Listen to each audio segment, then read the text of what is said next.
Thank you, Mr. Speaker. My question is to the Minister of Finance.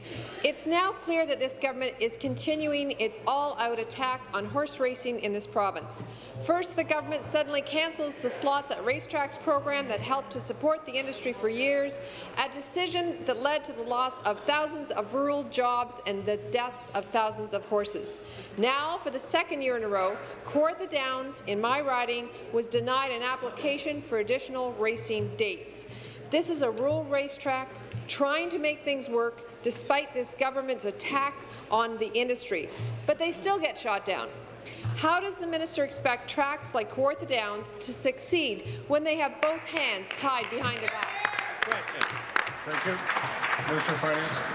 Mr. Speaker, I appreciate the question because we are very concerned about the horse racing industry and its sustainability over the long term. It is why we've made a commitment to provide for $100 million more to support the horse racing deliberately and specifically. And certainly the member opposite makes reference to the Ontario Racing Commission's decisions, and we are going to be meeting with them. I know my colleague, the Minister of Small Business, will also be in touch in respect to how to provide and persuade and support the industry further. But horse racing in our province is one of the most vibrant in North America. We are continuing to support them as we must to support that industry, support employment, and support the horsemen. Thank you, Mr. Speaker. Thank you. Supplementary.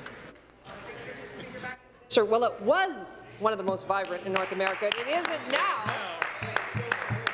Last month, the government's special advisor on horse racing resigned, calling on the government to, and I quote, continue to fight for the smaller regional tracks as they are the development ground of horses, drivers and owners. They are important to their communities and are a vital part of the ongoing success of the industry.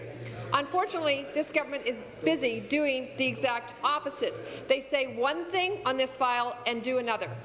The Rural Affairs Minister pretends to be concerned about the crisis situation affecting Kawartha Downs, while at the same time allowing the government and its agencies to quietly kill this racetrack. It is this government that caused the current crisis, and it is their responsibility to fix the mistakes they have made. Will the minister finally present a real plan to support this industry? Minister of Agriculture, Food and Rural Affairs is warned. May finish, please. Will the minister finally present a real plan to support this industry, or is he happy just to watch the horses racing die on his watch? Mr. Speaker, let me be very, very clear. The Minister of Rural Affairs, the Minister of Small Business, has been advocating and fighting for the horse racing industry for some time now.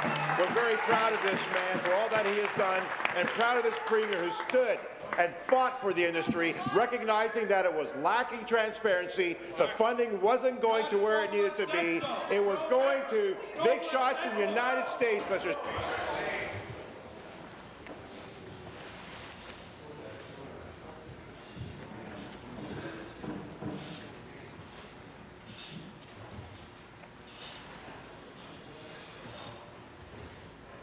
I'm not done.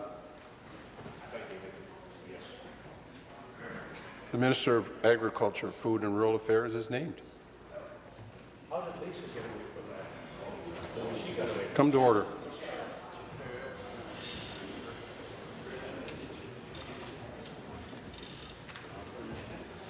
Let me tell you, facts still matter in Ontario.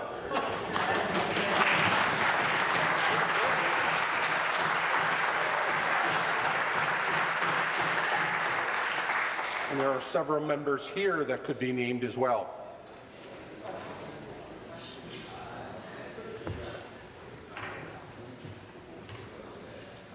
It's very disappointing. You may finish. Mr. Speaker, we are providing supports for the horse racing industry, managed by the horse racing industry, and it's them that matter to us, Mr. Speaker. The members opposite are making claims that would continue to allow for lack of transparency and lack of controls. The horse racing industry is providing the controls. We're providing support on an ongoing basis. Thank you, Mr. Speaker.